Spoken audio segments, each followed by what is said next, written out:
The process was smooth in general. In this regard, I'd like to extend my gratitude to members for their enthusiastic participation and policy bureaus and departments of the government for their cooperation. I so submit.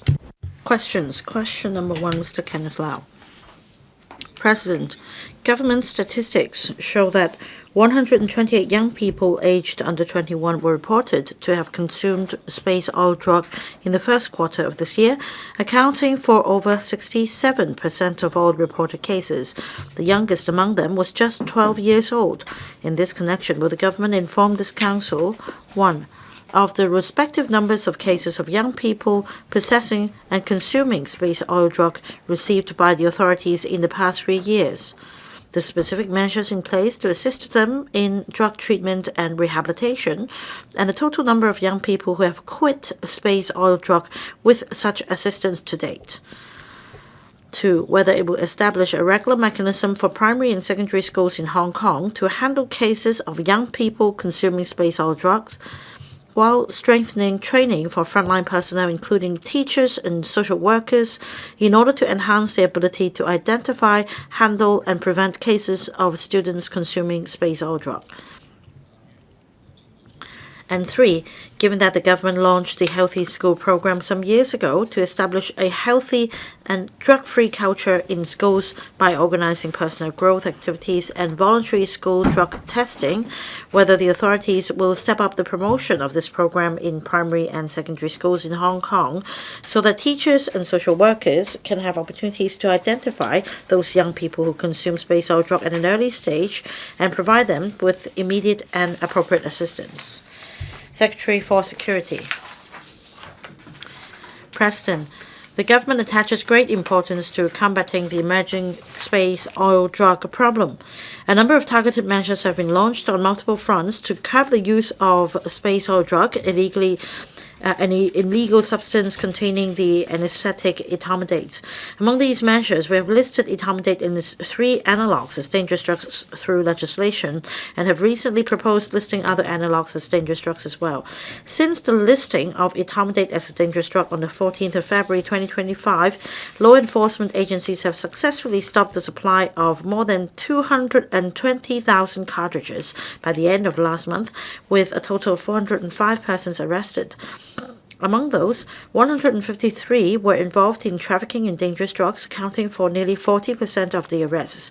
Apart from legislation and law enforcement, the government has also launched a number of publicity programs to educate the public to stay away from space oil drug and raise awareness among young people of its serious harm. In consultation with the Education Bureau, replies to each of the members' questions are as follows. 1. The space oil drug has been gradually on the rise since 2023.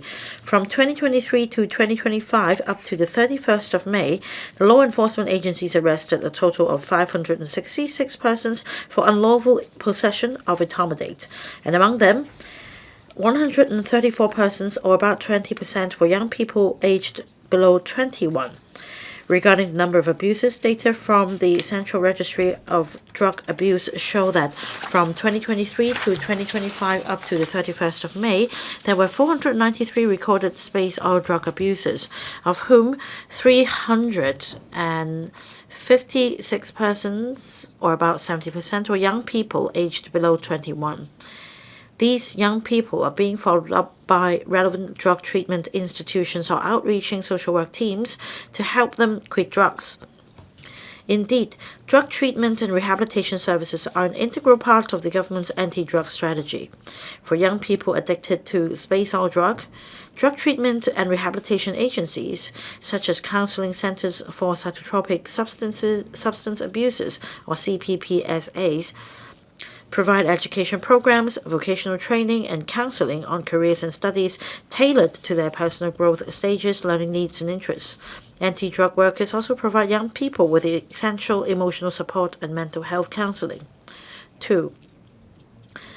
Schools are key partners in the government's anti-drug efforts. The Narcotics Division, or ND, of the Security Bureau, in collaboration with the Education Bureau, has established a regular mechanism for all primary and secondary schools in Hong Kong to handle drug-related incidents, including the use of space oil drug. The Education Bureau has issued guidelines to schools in this regard. To assist schools in handling such cases, the ND of Security Bureau has been working with NGOs to provide anti-drug professional training for frontline staff, including teachers and social workers, to enhance their capacity in identifying, handling, and preventing space or drug abuse cases among students. 3. After years of implementation, the Healthy School program, spearheaded by the Narcotics Division, has strengthened students' resolve to stay away from drugs, thereby fostering an anti-drug culture in schools. In light of the latest drug scene, the Narcotics Division plans to include the intermediate testing in its voluntary school drug testing, targeting its introduction within the next school year. The ND has also requested schools to educate students about the prevention of space or drug-induced activities organized under the program, including understanding the harms of space oil drug, the serious consequences of committing such offenses, and ways to say no to space oil drug. While promoting the Healthy School program, the ND also implements the Beat Drugs with Sports program to help young people stay away from space oil drug and other drugs through sports activities. About 60% of all secondary schools in Hong Kong have participated in these two anti-drug programs. Apart from the Healthy School program and the Beat Drugs with Sports program just mentioned, the ND has been promoting a healthy and drug-free school culture through enhanced cross-disciplinary and cross-sectoral collaboration with various anti-drug service units and welfare service units. The collaboration provides teachers and social workers with opportunities to identify young people who have taken space or drug at an early stage and offer timely and appropriate assistance. In this regard, the ND arranges the CCPSAs to reach out to schools and organize anti-drug school talks, including training for teachers and social workers and educating students about the harms of space or drug. Since 2024, over 170 schools with a total of 38,000 students, teachers, and social workers have participated in these talks. The Hong Kong Jockey Club Drug Info Center will also organize a new round of interactive activities in July 2025 for candidates of the Hong Kong Diploma of Secondary Education examination and senior secondary school students. These activities aim to provide them with an opportunity to de-stress and reinforce their resistance against space or drug. The ND also conducts free drama tours for schools to educate upper primary students in an interactive manner on the harms of space or drug. Meanwhile, the Hong Kong Police Force has staged a new play, Interactive Anti-Drug Theatre, a space study adventure, to safeguard schools from the emerging space or drug. Finally, on parental education, the ND works closely with the Committee on Homeschool Cooperation and the Federation of Parent-Teacher Associations in various districts to provide parents and young people with timely and appropriate assistance relating to space or drug. President, the government has taken various measures to curb space or drug. We have strategies in place to address the situation, ranging from legislation and law enforcement to treatment and rehabilitation. We'll humbly listen to the views of the community, adjust our strategies as appropriate, and proactively adopt innovative and targeted approaches to combat drug harms together. Thank you. Mr. Kenneth LAU. President, now space or drug brings serious harm. One case is one case too many. I'm happy to hear that the government has rolled out multi-pronged measures to combat space or drug. There are also efforts to help young people kick the habit. Now, space or drug poses great harm, and the government strives to minimize the impact on young people. According to the reply, there are two programs, Healthy School program and Beat Drugs with Sports program. 60% of all secondary schools in Hong Kong have participated in them. That means 40% of schools are left out. Are there ways for the administration to further boost the participation rate? Publicity should be enhanced. Incentives should be provided for more schools to sign up for the programs. Secretary, President, For Healthy School program, I want to explain the objective. We don't want just to identify students who have the drug-taking habit. We want to enhance the students' resilience and resistance against the drugs through this program. And we want to build a drug-free culture in school campuses. The program was rolled out in 2009. It started with a trial program in Taipo. 23 schools signed up, and now 268 schools have signed up for the program. That accounts for close to 50% of all secondary schools in Hong Kong. Now, we want to make a sustained effort to promote this program to other schools, and our efforts include explaining our program to the school sponsoring bodies. We explain the objectives and the progress of the program to them. As far as students are concerned, participation is voluntary. That applies to students and as well as schools. As for the drug testing component, likewise, it's voluntary.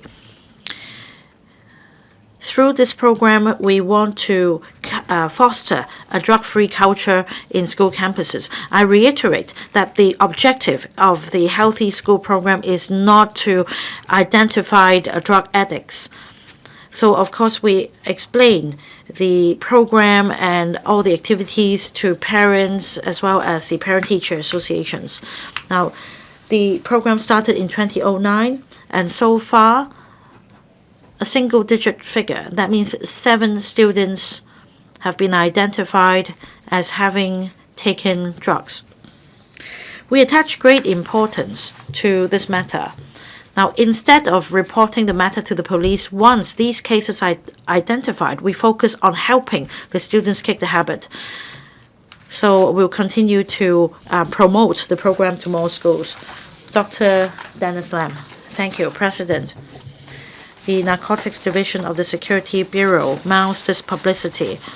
There is an API about an abuser enticing another lady to take a vape space oil drug, and that you'll be taken to space. Now, the name space oil drug, it's itself a fanciful name. It gives a fantasy that you can be traveling in space, like having space travel of SpaceX company. Now, cocaine is also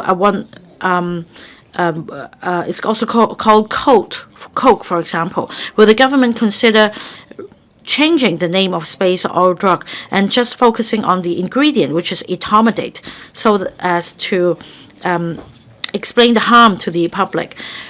And in order to tap collective wisdom, will a naming competition be held in schools so as to make sure that people don't have fantasies about etomidate by calling it space oil drug? Thank you, President. Thank you, Dr. Lam, for the comments. In fact, we've received a similar comment that the space oil drug should be renamed. We should not romanticize the using of etomidate. Now, about changing it to another name, there are different suggestions.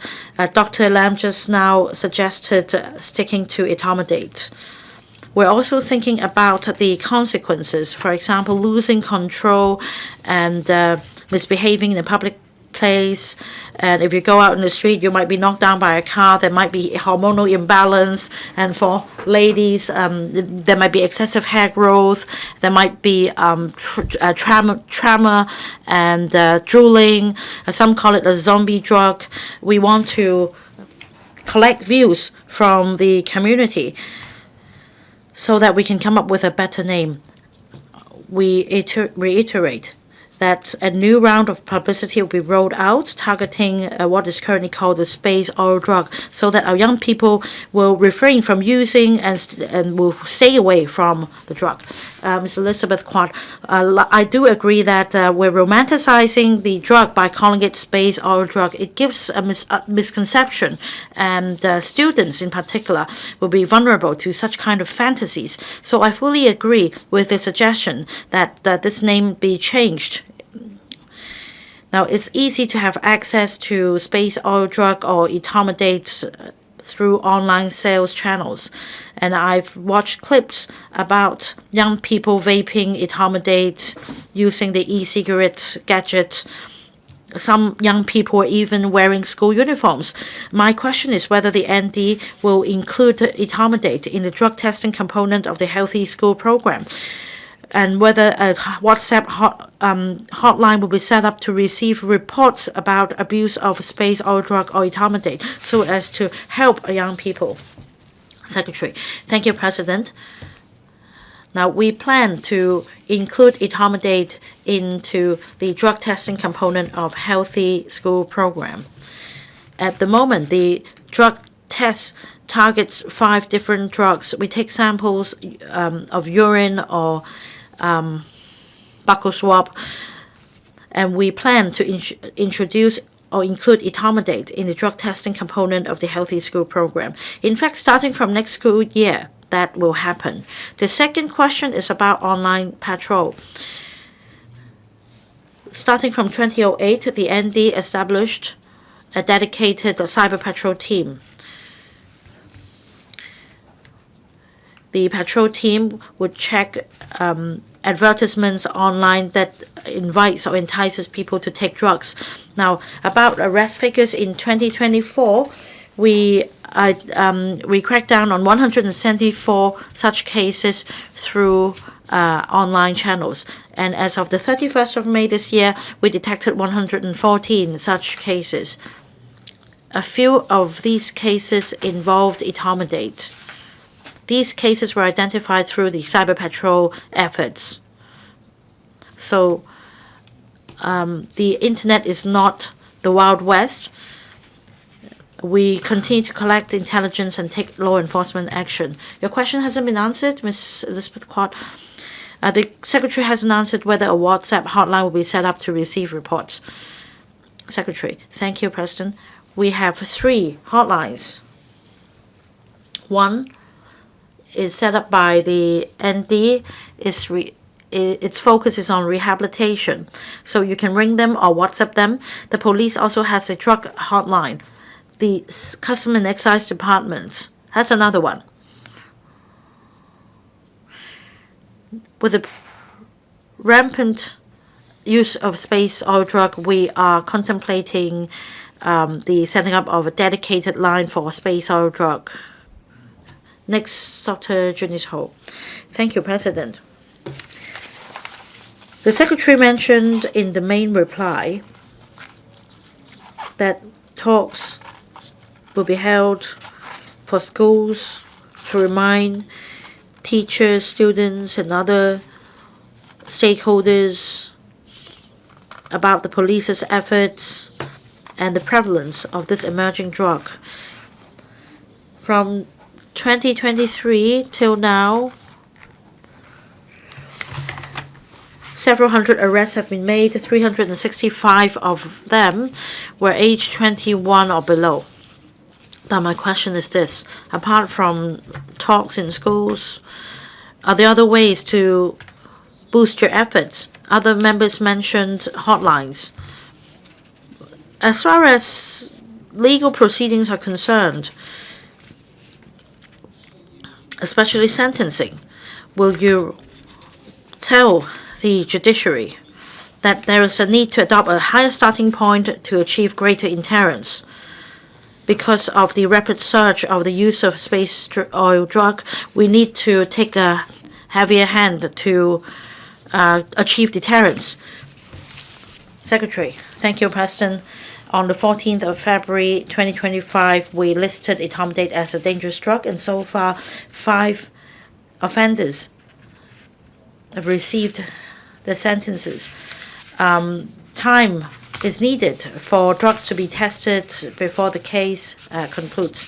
Now, for 2 cases, the 15-year-old boy was sent to a drug addiction treatment center with a maximum period of 12 months, and also another defendant was sentenced to 18 months of probation order. 3 other cases involved adults ranging from 40 to 49 years of age. They were sentenced to imprisonment from 4 to 6 months. and also the DATC, these defendants were in possession of 1 cartridge or at maximum 2 cartridges of etomidate. So in terms of sentencings, we find the period of 4 to 6 months of imprisonment in proportion comparing to other drug offenses. Now we'll continue to keep in view the situation and see whether there is a need to review the sentencing because of the prevalence of some crimes, so that the sentences can be heavier. Ms. Rebecca Chan. President, 2 years ago, the number of young people taking space oil drug stayed at a single-digit figure. It has since then surged by multiple times, up to 200 people arrested. So it's important that we mount prevention and publicity campaigns. Now, Secretary, you mentioned that there is a drug testing component under the Healthy School program. Can you explain to us how tests are done? Under this program, is it the same as the technology adopted by the police in general? Secretary, President, now as far as drug figures are concerned, especially arrest figures, 40% of arrests in 2025 related to space oil drug. For young people below the age of 21, 60% of these cases related to space oil drugs. So the situation is serious. We will enhance publicity and public and education in schools. As mentioned by the member, the police at the moment conducts tests using rapid test kits. That means the test paper would be dipped into the cartridge to test for the presence of etomidate. And following that, arrest operation will be undertaken. Now, when the matter is taken to court, the testing regime becomes more stringent. Whereas for Healthy School program, we take samples, including urine samples, hair samples, or saliva samples to test for the presence of drugs in the body of the subject. So the objective is quite different. The Healthy School program adopts a rehabilitation orientation. Question to Professor Chow Kong. President, there are views that the government should optimize the capacity-building mileage program to enhance women's skills and competitiveness. In this connection, will the government inform this council, one, of the numbers of people enrolling in CMBP courses and the amount of bursaries approved in each of the past 3 years, together with a breakdown by the 5 learning domains, meaning personal development, health and care, applied science and technology, wisdom of life, and arts and culture? 2, as it was stated at the beginning, at the meeting of the panel on Home Affairs, Culture and Sports of this Council on the 28th of May last year, that the Women's Commission would explore and study how to keep the CBMP up to date and benefit more women, of the concrete progress and proposed direction of the work at present, and 3, whether it will consider exploring with the organizers of the CBMP courses ways to refine the curriculum by incorporating more knowledge in areas such as e-commerce, community services, and public relations, and consolidating those courses for inclusion into the qualifications register, as well as providing more flexible funding arrangements with a view to strengthening women's workplace skills and overall competitiveness. If so, what are the details? If not, the reasons for that? Thank you, President. Secretary for Home and Youth Affairs. President, the Capacity Building Mileage Program, or CBMP, was launched by the Women's Commission in 2004 with the aim of encouraging women of different backgrounds and education levels to pursue self-development and lifelong learning by offering courses in different domains. Having consulted the Education Bureau, I give my consolidated reply to Professor Chow Kong's question as follows. In the past 3 program years, meaning 2021 to 22, 2022 to 23, and 2023 to 24, the numbers of participants of the CBMP were approximately 4,000, 5,000, and 6,000 respectively. The amounts of bursary approved in those 3 program years were approximately $120,000, $140,000, and $260,000 respectively. The detailed figures are at the annex. On the 5 learning domains, since participants can enroll in more than one course within the same programming year, we are unable to provide the number of participants and the approved bursary amounts for each learning domain. In this regard, the breakdown of enrollment by the 5 learning domains of the CBMP, meaning personal development, health and care, applied science and technology, wisdom of life, and arts and culture, over the past 3 program years are at the annex. On the second and third parts of the question, the government attaches great importance to women's contribution to the community and the work of supporting women. Through various initiatives, we aim to empower women and help them to excel in different arenas, including the workplace.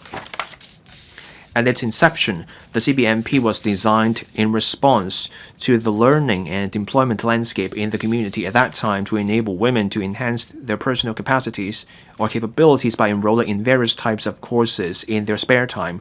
The CBMP has been implemented for over 20 years, and several developments have emerged across society, the economy, the workplace, education, and technology, etc., such as artificial intelligence and mobile payments. As such, the Home and Youth Affairs Bureau and the WOC launched the Women Empowerment Fund in June 2023 with an annual funding of $20 million. The WEF subsidizes women's groups and non-governmental organizations for implementing projects that promote women's development. To date, the WEF has approved over 280 projects involving over $43 million in funding for more than 170 organizations. Apart from courses, projects funded under the WEF also include workshops, placement opportunities, community service projects, etc. This allows the funded organizations to flexibly utilize the funding and implement suitable activities based on social needs and for women from different backgrounds and social strata. Since its establishment, the WEF has also supported projects related to workplace skills, e-commerce, and communication skills. These include training programs on job-seeking skills for women looking for employment, courses on digital marketing and personal image enhancement, etc.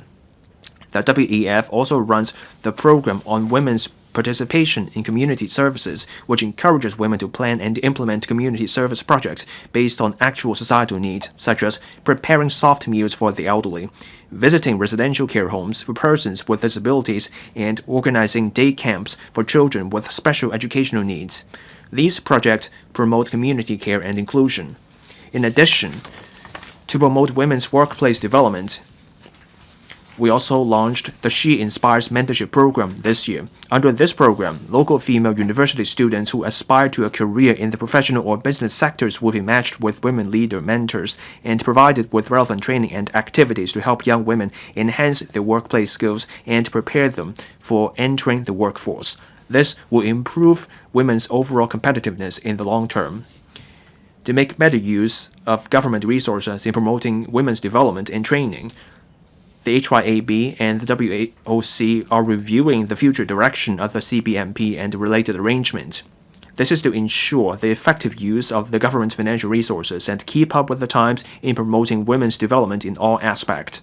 During the review, our principle is to maintain the existing level of resources while enhancing the synergy between various projects and social sectors. We will announce the result of the review in due course. The qualifications framework is a clear and well-defined 7-level hierarchy that serves to define clear and objective standards applicable to qualifications in the academic, vocational, and professional as well as continuing education sectors, assure the quality of qualifications and the associated learning programs available to learners, and assure relevancy of learning to industry needs. The qualifications register under the QF is a free-of-charge, open, centralized online database of quality-assured qualifications recognized under the QF to facilitate the public search for the relevant qualifications. The government welcomes the registration of accredited courses or qualifications by their providers on the QR in accordance with the Accreditation of Academic and Vocational Qualifications Ordinance and related quality assurance mechanism. Currently, there are 17 courses under the CBMP listed at Q2 of the QF, level 2 of the QF. The The HYAB will continue to review various measures aimed at women's development and, through collaboration with different stakeholders, flexibly utilize resources to continue promoting women's development in all aspects. Thank you, President. Professor Chow Man Kong. Women hold up half the sky. I look forward to more government efforts to strengthen the work on this front, including the work on the CBMP, so that we continuously enhance women's competitiveness. Let's enhance women's skills in the workplace, and let's work together to boost the overall labor force participation rate. Let's not let the LFPR drop further. Last May, there was a discussion about the review of the CBMP. But apparently, from the Secretary's reply, the review is still going on. When will the review be completed? Will there be other effective ways to enhance women's competitiveness? Are there ways to get women to work either full-time or part-time? Are there other such measures? Secretary. I thank Professor Chow for his question. Many electrical members have brought up this point. We had the meeting of the panel on home affairs, culture, and sports last year. We noted comments from members on women's development. The CBMP came up. Members discussed how we could provide more targeted support and make better use of resources for women so that women can take part in our economy in transition. That review is still going on. The results will be available soon. In this process, we have received comments from electoral members, and we have also heard from stakeholders who work on women's affairs. As other members have said, the CBMP has been around for 20 years. How successful is it? Does the CBMP meet our current needs in the community? Does self-learning help for women? Does the scheme enhance women's skills? We will announce the result of the review soon. Our economy is in transition. There are developments on the technology front. That's why we launched the Women Empowerment Fund. Funding goes to women's groups. So far, 170 organizations have received funding to organize different events. They can provide projects that meet society's needs with flexibility. So there are projects about preparing soft meals, childcare skills, and also the use of artificial intelligence as well as mobile or online payments. So NGOs receive funding from the WEF. Those NGOs can then launch projects and courses quickly with flexibility so that they can enhance the skills of women in face of the need for skills. Mr. Duncan Chiu. Courses under the CBMP have to do with everyday life. Those courses cover home maintenance, looking after pets, etc. The courses may be delivered online or through a radio station. In the cyberspace, there are key opinion leaders and influencers. Knowledge about everyday life is available on so many different platforms, including streaming platforms. The CBMP has been around for 20 years. What will we do to update the program? So in terms of delivery and the content available, are we going to have a full update for a comprehensive update for the program? Secretary. We agree with Mr. Chiu. The CBMP has been around for 20 years. It's due for an update.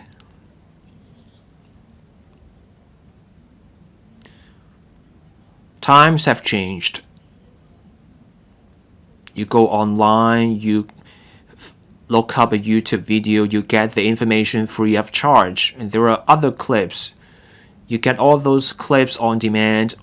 You have YouTube, you have TikTok.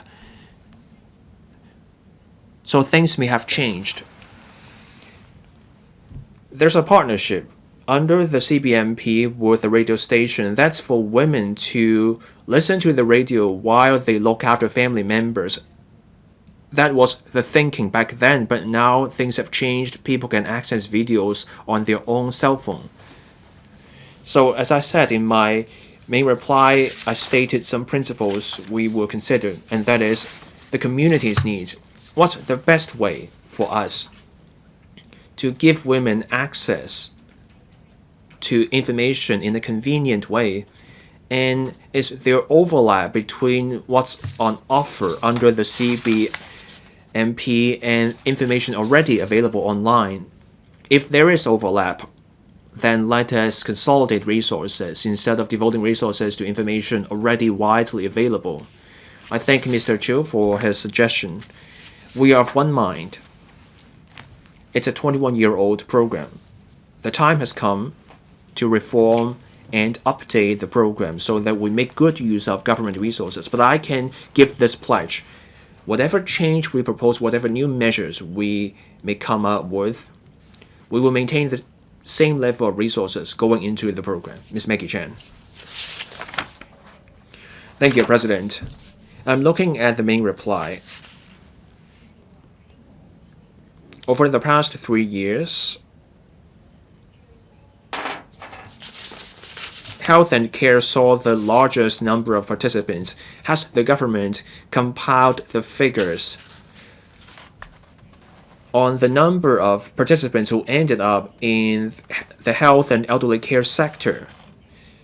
Are there plans to set key performance indicators to gauge the success of these 5 domains in getting more women to work? I thank Ms. Chen for her question. Just as I said in my reply to Mr. Duncan Chiu, we came up with this program 21 years ago because there were women looking after their family members. We wanted to enhance the skills of these women while they look after for their family members. In the market, you also see courses from the ERB and under the CEF. The Employees Retraining Board's courses are focused on getting more women to work or other people to work. ERB courses also come with placement-linked courses. Those are focused on upskilling workers so that they can switch to a different industry. Now, as for the CBMP,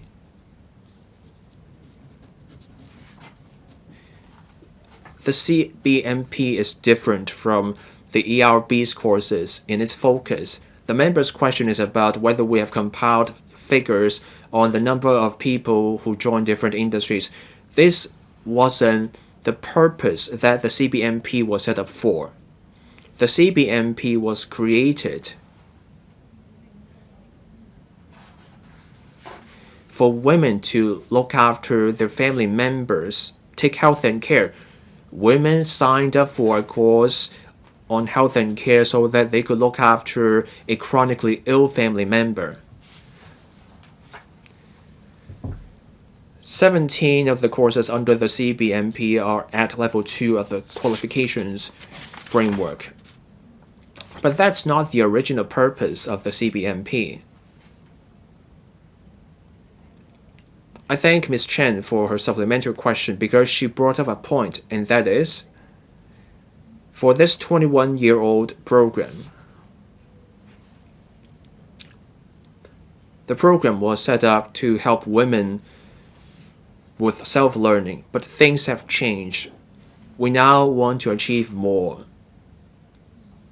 It used to be just about self-development, but now the talk is about equipping women for the workplace so that women can look for a job or switch to a different industry. And that's why this review is warranted, and there may even be a reform so that government resources go into areas that can meet the society's needs and members' expectations. We want to provide courses that can enhance women's workplace skills to cope with the changing economy. We will note members' comments during our review. Mr. Ma Feng-kwok.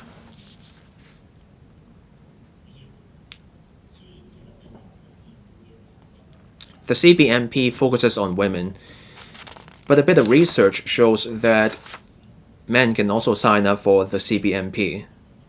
So will we step up publicity on this point? Will we stress the point that we can encourage couples to sign up for the CBMP together? That way we broaden the reach of the CBMP, and we can also foster more harmonious families. Secretary, I thank Mr. Ma for his question. He made a good point. The resources under the CBMP helped not only women enhance their skills. In recent years, a growing number of men signed up for the CBMP as well.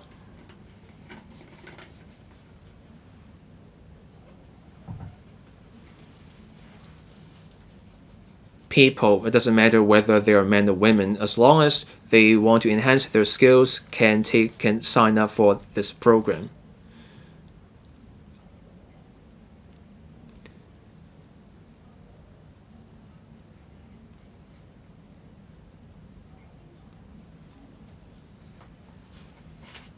We want to encourage more people to sign up, and it's more than just about offering a class. We also want to enhance harmony in families.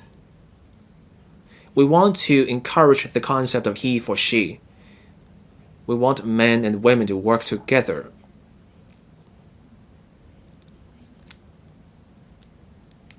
We will consider this factor in our review of the CBMP.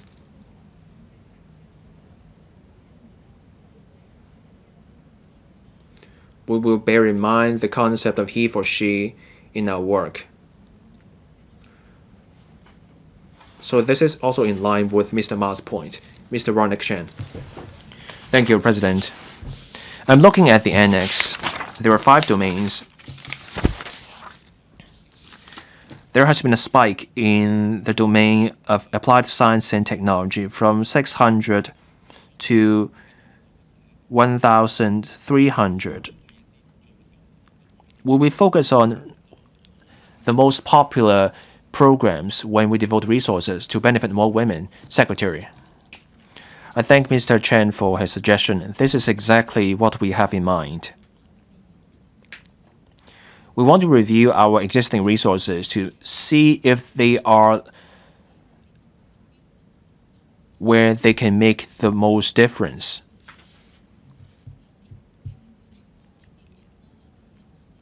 In recent years,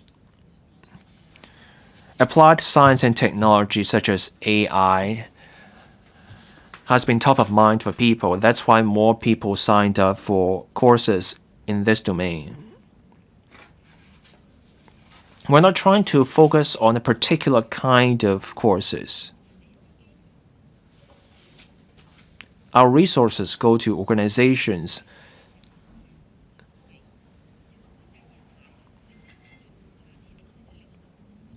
The focus now is on technology, but the fact may change next year. Organizations with our resources will be able to offer the courses in demand at that point in a flexible way. So what our approach is actually in line with what Mr. Ronald Chen proposed. Mr. Michael Locke. The CBMP is 20 years old. It's time for a review. Some in the community call this program as no more than government funding for leisure classes. I disagree. We should be encouraging people to pursue lifelong learning. Now, there are 17 courses under the CBMP on the qualifications framework.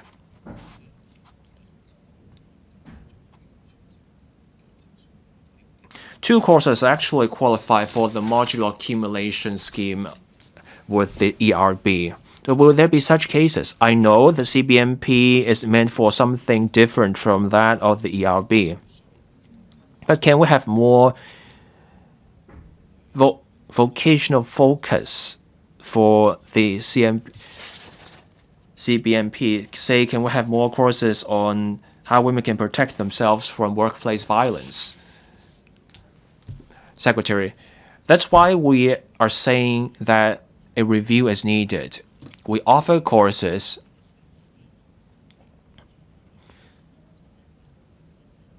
so that we give women the skills in a flexible way for them to meet their needs.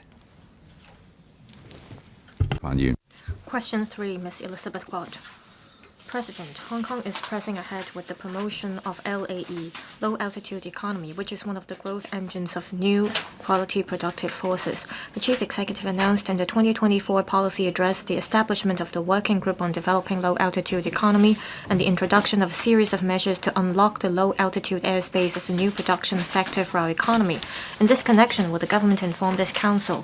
1. As there are views that Hong Kong can contribute its scientific research strengths in LAE, and 3 local universities have established their LAE research centers, will the government consider allocating additional resources to support the research and development work related to LAE and establish a scientific research fund for LAE to provide funding and support for relevant scientific research projects? 2. As there are views pointing out that low-altitude technology can effectively enhance the efficiency of urban management, will the government take the lead in promoting and encouraging various departments to make full use of low-altitude technology and establish a shared drone inspection system for use and data sharing by different departments to enhance governance efficacy?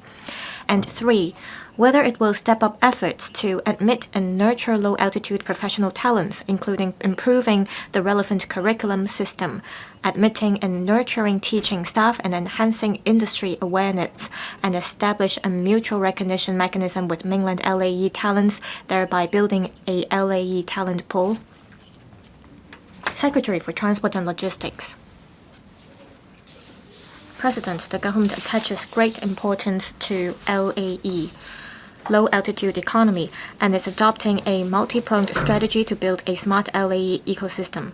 At the application level, we are promoting breakthrough applications of unmanned aircraft technology across various sectors through the implementation of regulatory sandbox pilot projects.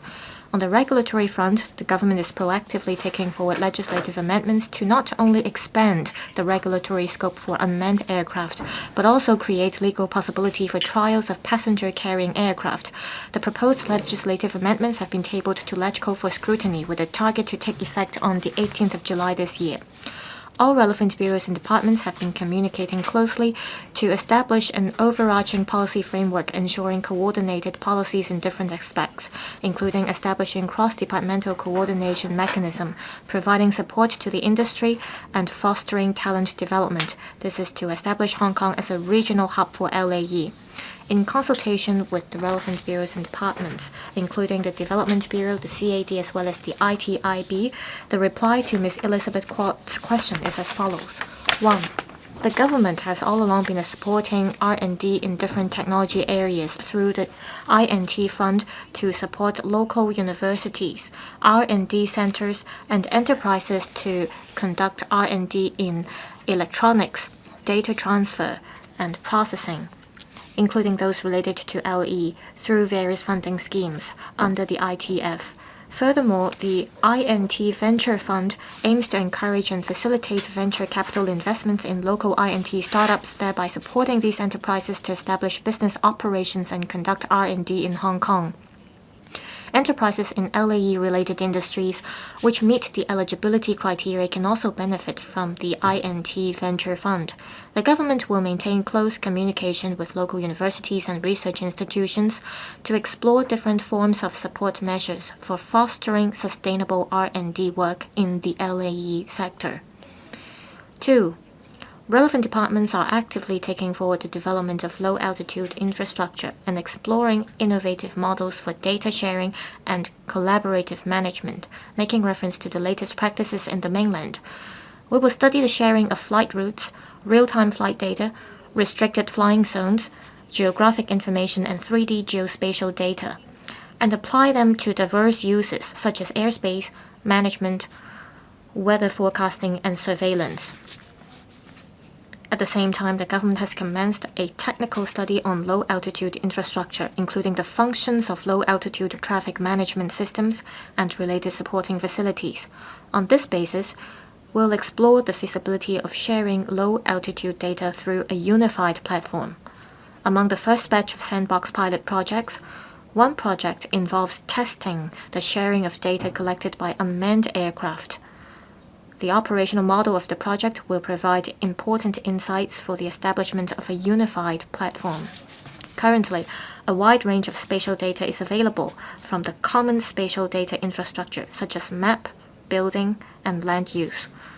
The 3D visualization map produced by the Lands Department has also been extended to cover the whole territory of Hong Kong since March this year and is available on the CSDI.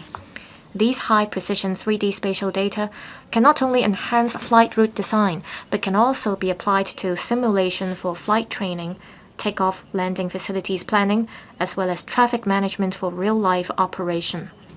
In the future, they will be incorporated into the planning of a unified data sharing platform.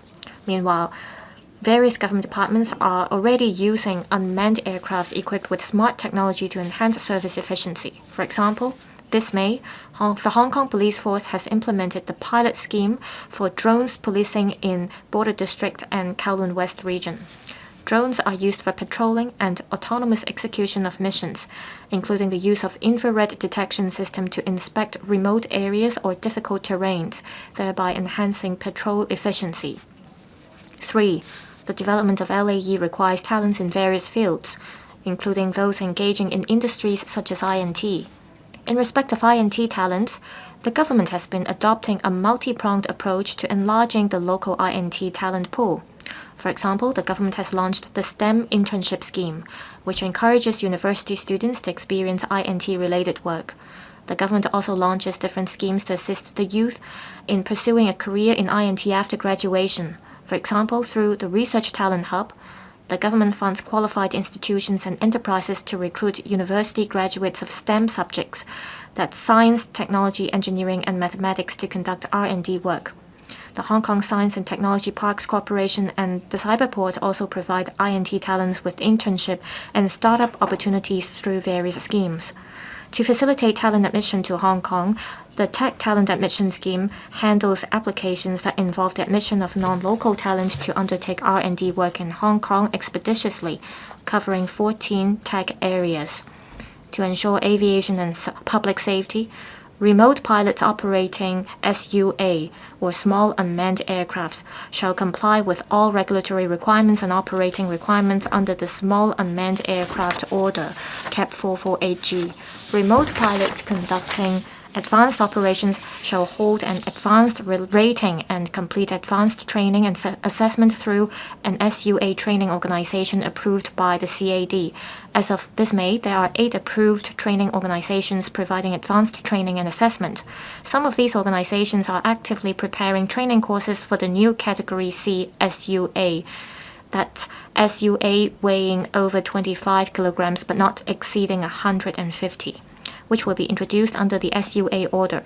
This will further support the development of LAE in Hong Kong. Thank you, President. Ms. Elizabeth QUAT. President, I often go to the mainland to observe the development of LAE there, including how they manage their urban areas. For example, in Shunde, Foshan, there are departments that procure drones to help with their development. They share the hardware and software of drones, and that cost a lot of money, and no interdepartmental collaborations was achieved. In 2014, and there was a shared system, and 34 airports were established for drones, and within 10 minutes they could get to anywhere.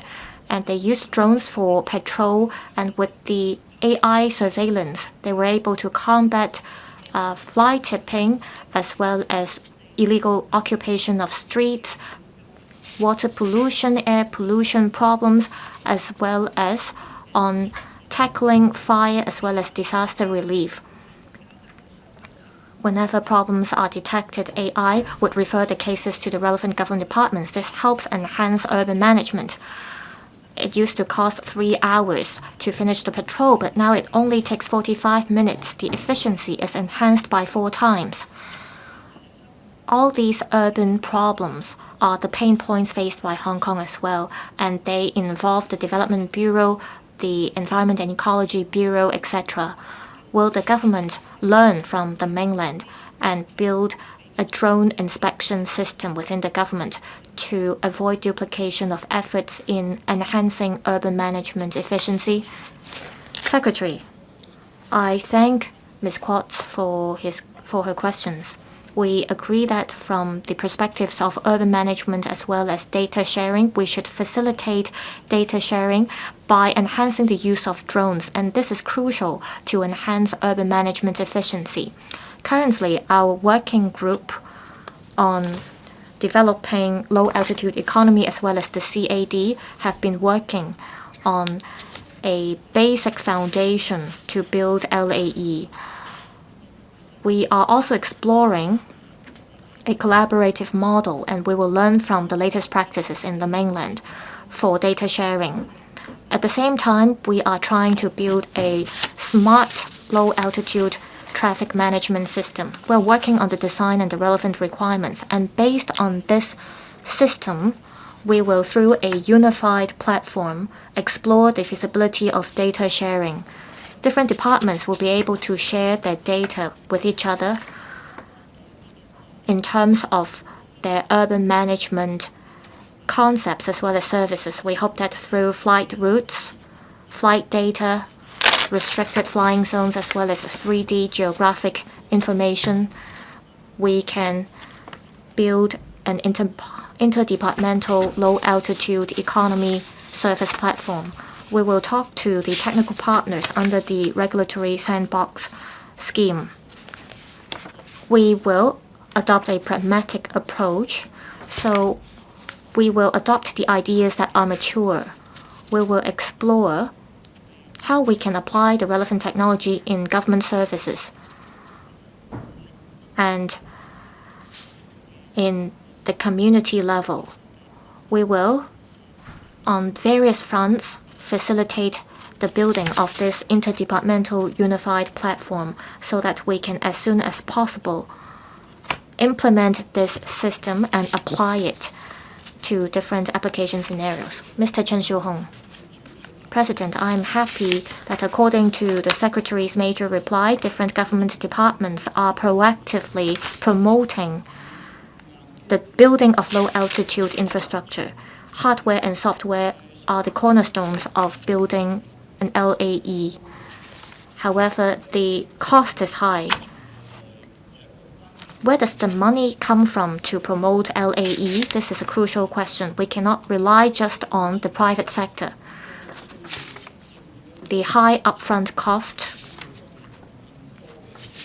will require support from the government in terms of capital as well as land. Will the government conduct a quantitative analysis on infrastructure? Will it explore a profit-earning mechanism or explore a public-private partnership model to facilitate the building of hardware and software? Thank you. Secretary, I thank Mr. Chen for this forward-looking question. I'd like to share with you my thoughts. LA economy will bring about huge development potential. It will also inject impetus to our society. I believe the community will not have questions on this.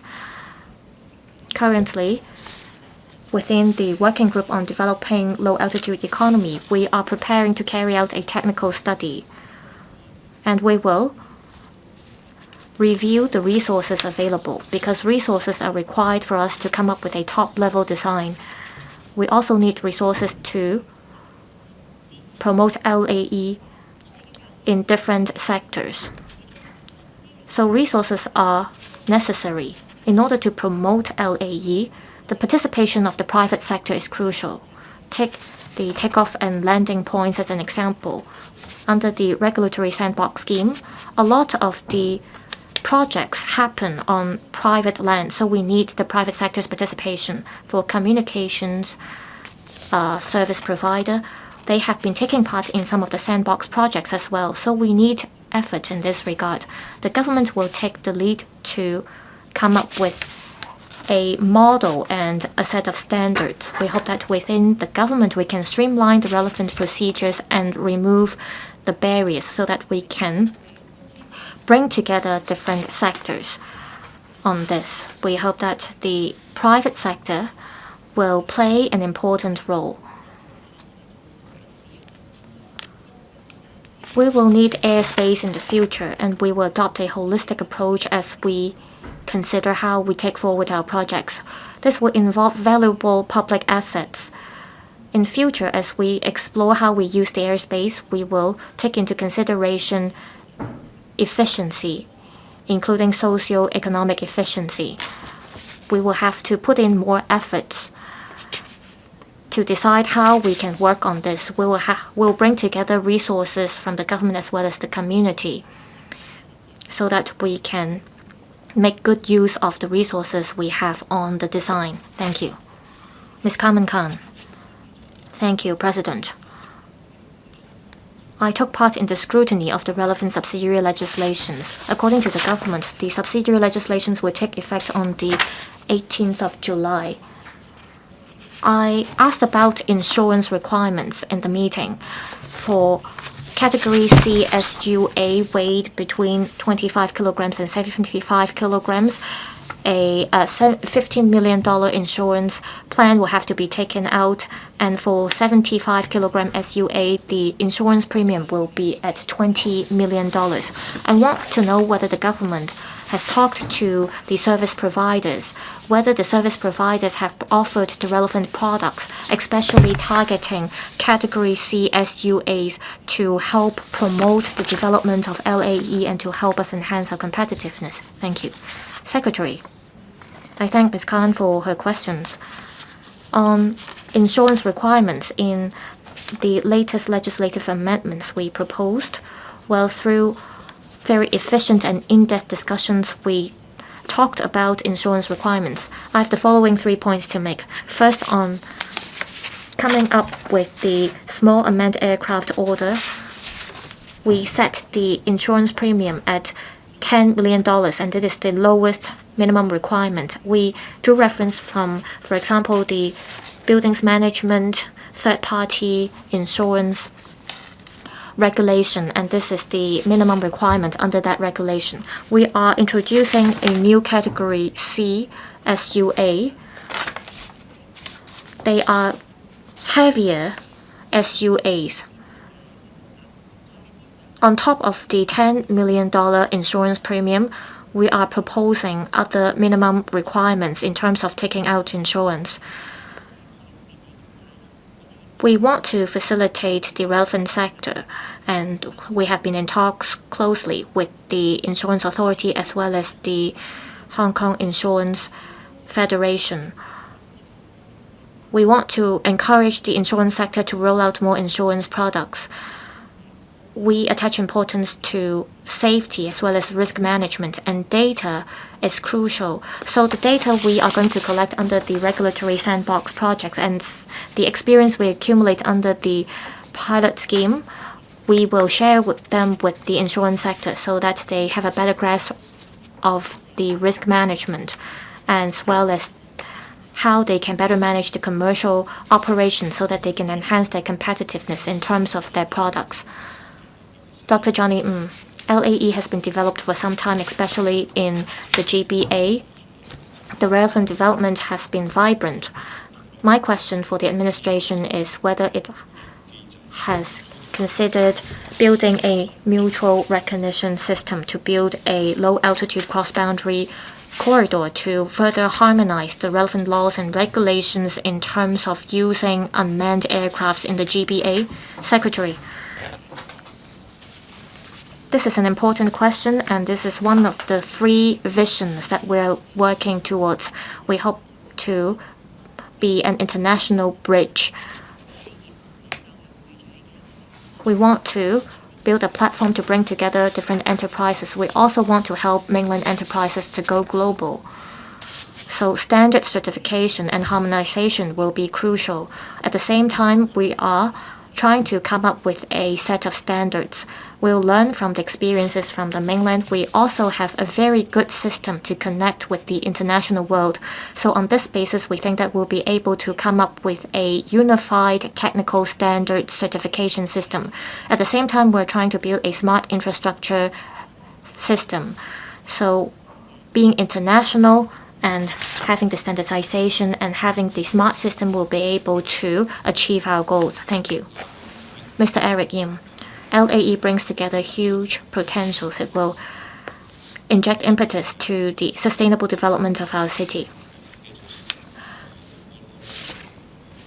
With the regulatory sandbox pilot projects, will the government come up with a white paper to set out its short, medium, and long-term goals? Thank you.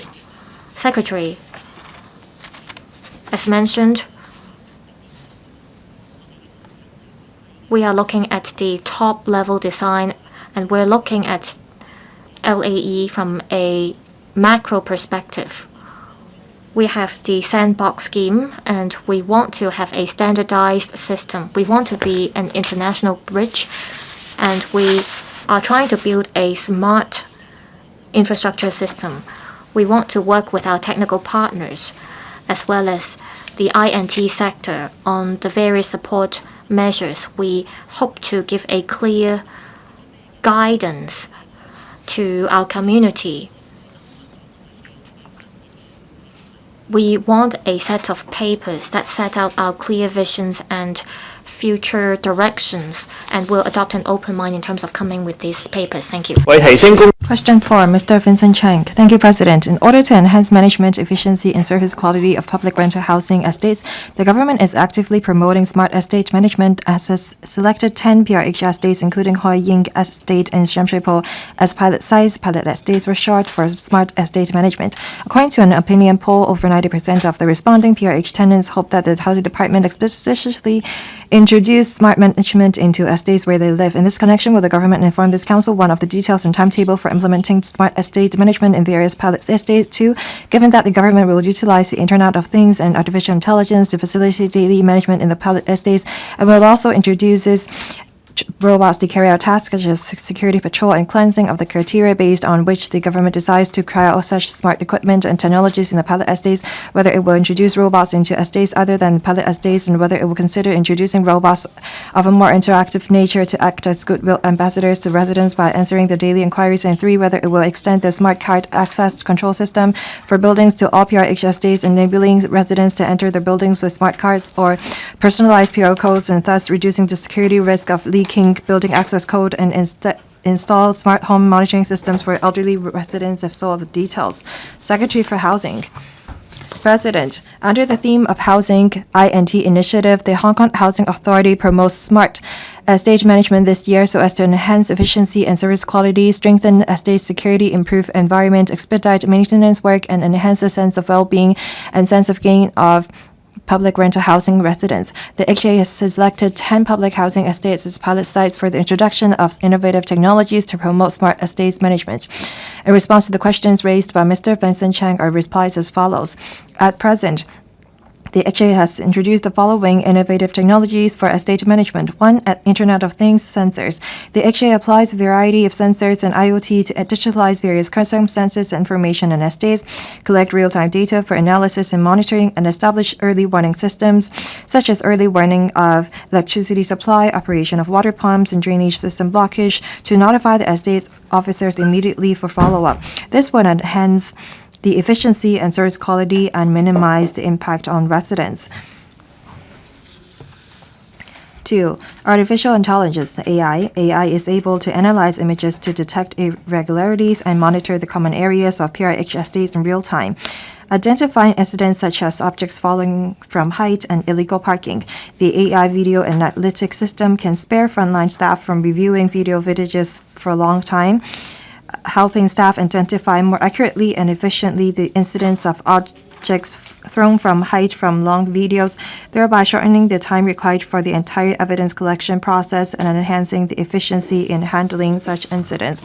The system has processed some 17 cases where marking scheme is involved.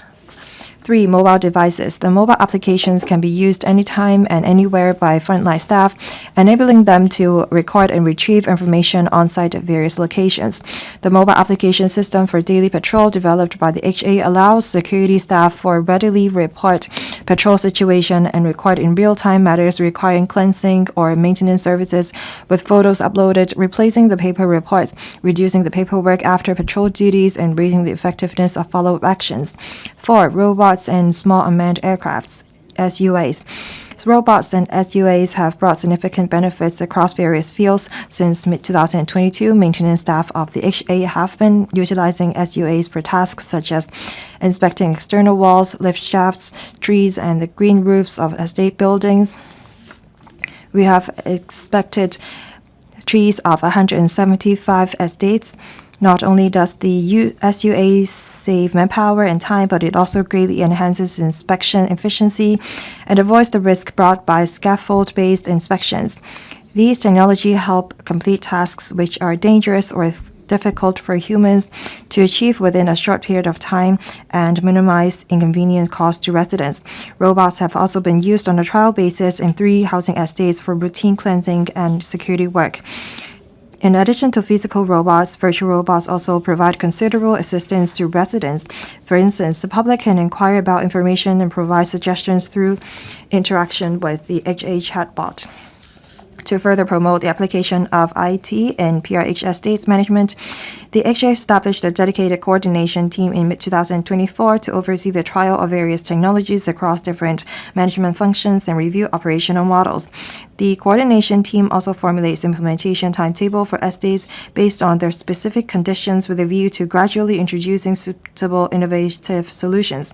For example, security robots are more suitable for use in spacious and flat public houses. The HA will continue to actively collaborate with the property management sector to explore cost-effective projects and maximize outcome with limited resources. The coordination team will adjust its strategies annually based on the pilot results and identify suitable estates for introducing the best new technologies. In addition, the HA has piloted the use of smart contactless access control system in Hinfat Estate Two Moon since September 2024 by using smart cards and mobile QR codes to facilitate control and monitoring the main access of the building. The HA will evaluate the cost effectiveness of the pilot scheme, the application of the technology, and residents' feedback in the fourth quarter this year. With relevant government departments and research institutions, the HA will also continue to explore other systems such as the feasibility of applying IM Smart Personal Code to the access control system.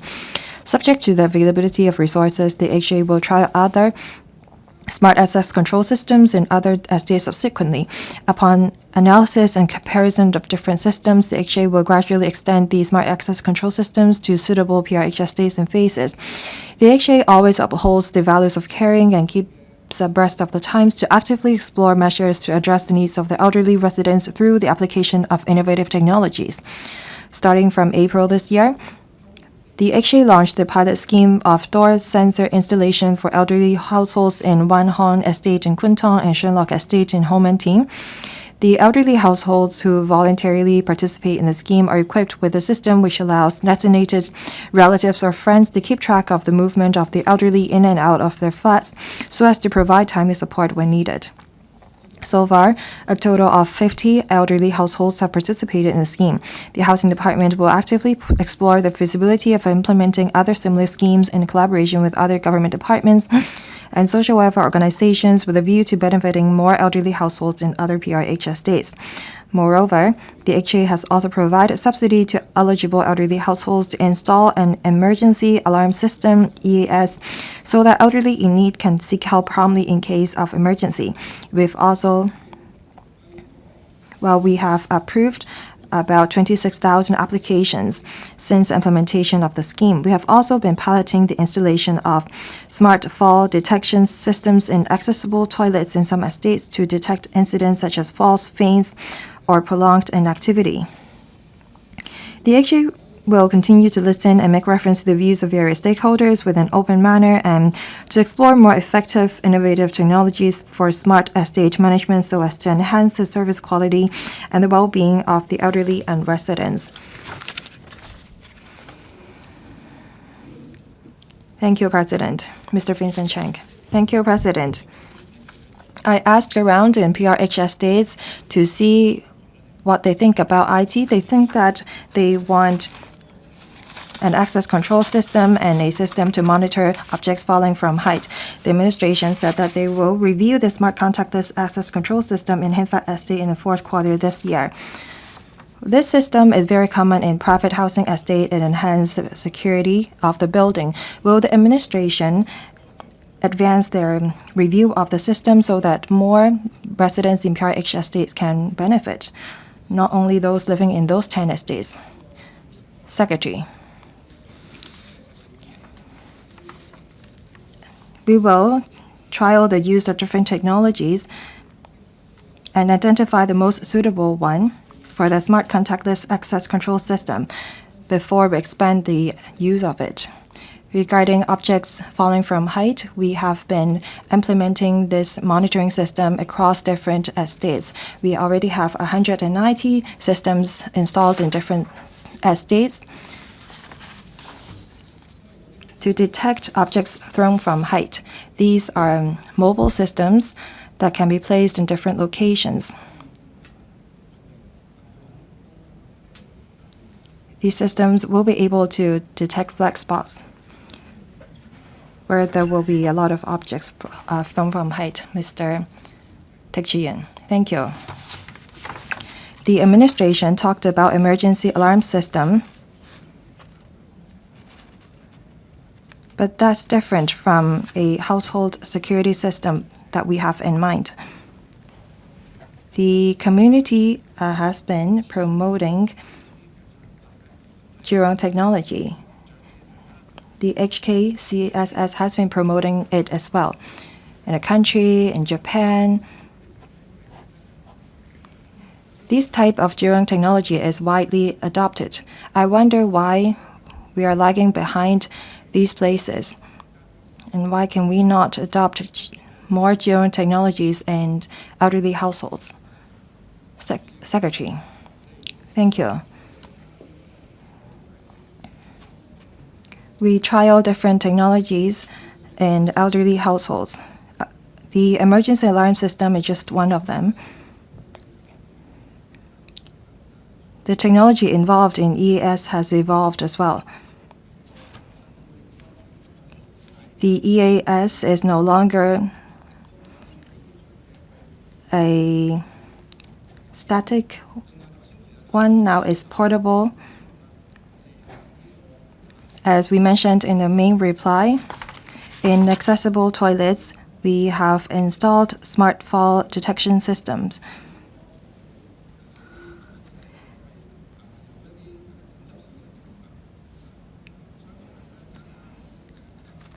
If there's any incidents in accessible toilets in shopping centers involving elderly, we will be able to detect them with the systems. We will look into what systems or technologies we can install at elderly households to ensure their safety. We will try to look for technologies that are cost-effective and suitable. Thank you. Mr. Lau. Thank you, President. As I talked to the property management sector, they said that we'll be able to identify the identity of the residents by having the access control system. This year, the PRH Association conducted an opinion poll asking the residents their views on the access control system. 80% of the respondents think that there should be such a system, and most of them support the use of Octopus card. Octopus card is one of the most popular payment tools among our residents. And the residents will be waived off the administrative fees if Octopus card is used for the access control system. For West Kowloon, we have Fuchen Estate, Hoi Tat Estates. There are many entrances and exits on, say, the podiums, parking lots. The at grade level, will the administration consider using Octopus card for the access control system so that we can collect data for more effective implementation? Secretary. Thank you.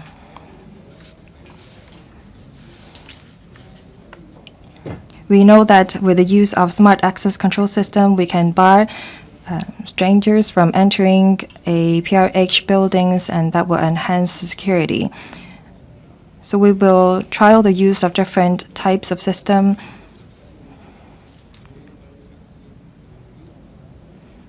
And we are going to trial the use of IM Smart Personal Code and Octopus Card for the access control system.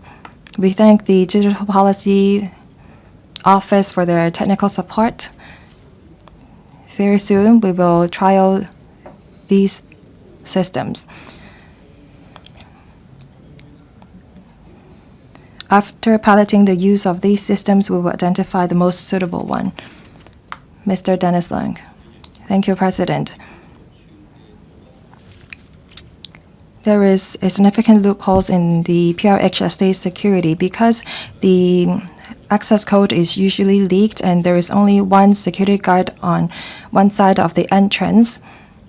As a result, many non-residents were able to enter PRH estates to conduct and carry out illegal activities, such as by giving out cheap white pamphlets.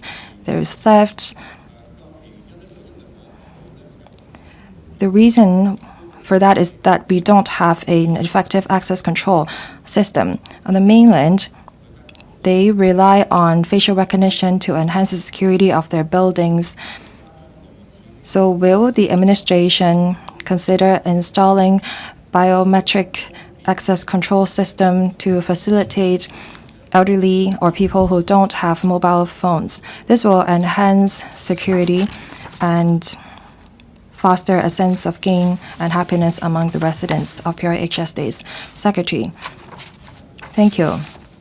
We'll trial different technologies and systems.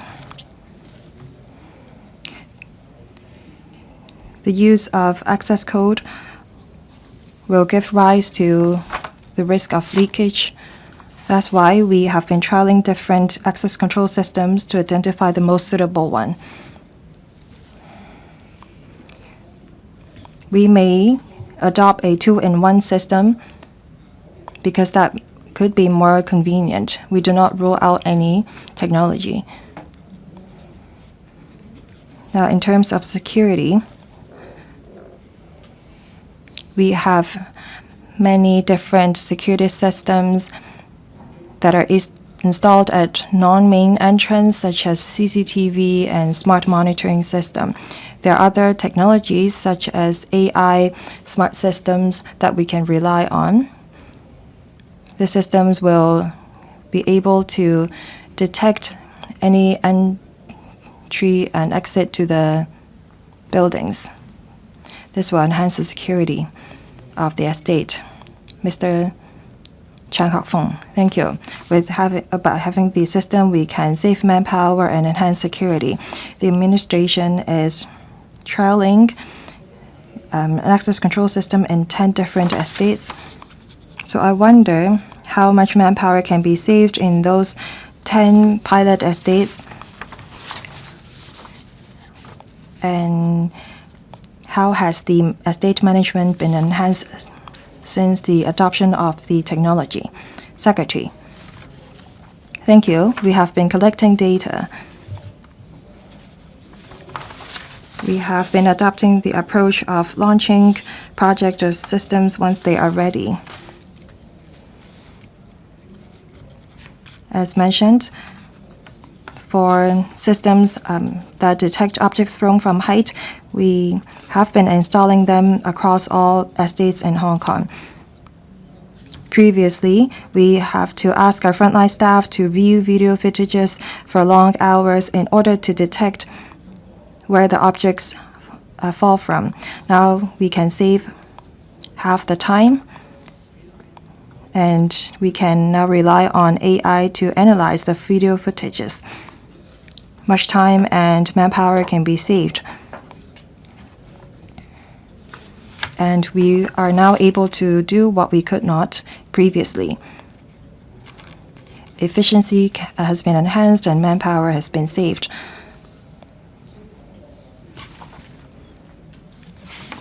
I've also talked about maintenance of green roofs of estate buildings. We have been using robots and SUAs to monitor the green roofs and maintain them. Previously, we have to rely on scaffold-based inspections. Now, SUAs have been used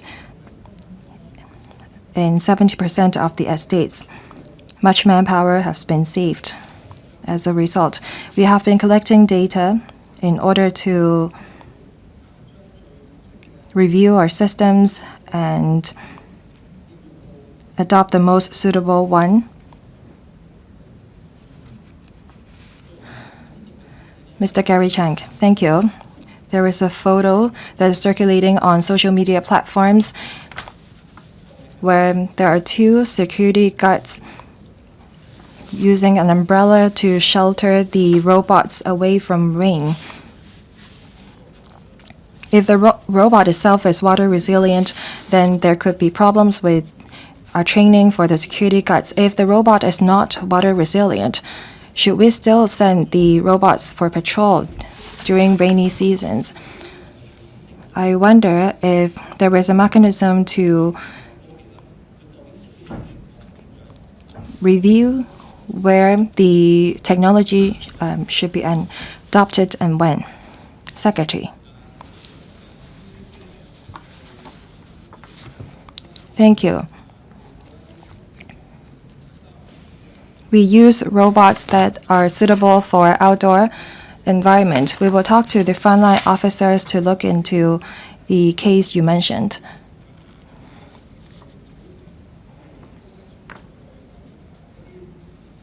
We have been using robots in Queens Hill Estate that is rather large in size, and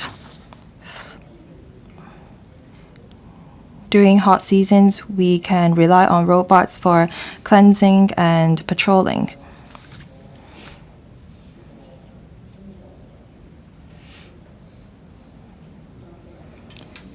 This will alleviate the burden of frontline officers and workers. We will continue to identify suitable robots for outdoor duties. Mr. Kit, thank you. We all know that there are many elderly residents living in our PRH estates. We need innovative technology for, say, delivery of parcels.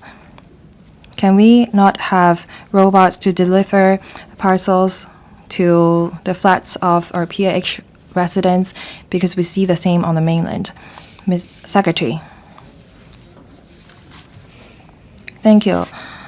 On a parcel delivery, we have actually installed smart lockers in many PRH estates so that delivery workers can deliver the parcels in the lockers and residents can take their goods when they're free. We have to look at the cost effectiveness and the security of the buildings before we decide on whether we are going to trial the use of robots for parcel delivery. Question 5, Honorable Tang Fei. President, according to a consultant study commissioned by Invest Hong Kong, it was estimated that around 2,700 single-family offices were operating in Hong Kong as at the end of 2023. However, it has been reported that quite a number of fake family offices have appeared, and some may be involved in money laundering or illegal fundraising activities. In this connection, will the government inform this council, 1, whether it will consider laying down an official definition and establishing a regulatory regime for family offices and stepping up regulation through legislation or administrative measures to prevent money laundering and other financial crimes? If so, of the details, if not, reasons for that. 2, whether it has put in place monitoring mechanisms or regulatory measures when considering enhancing the preferential tax regimes for family offices and funds so as to prevent the regimes from being abused.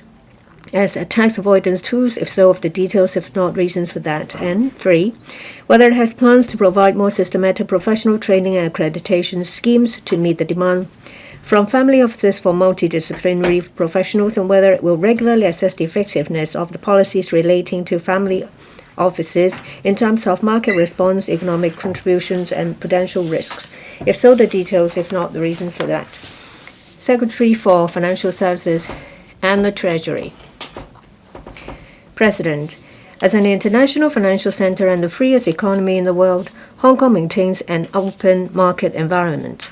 We also attach great importance to the integrity of our financial systems. To this end, we implement international standards on anti-money laundering and counter-terrorist financing to deter and detect inward and outward flows of illicit funds.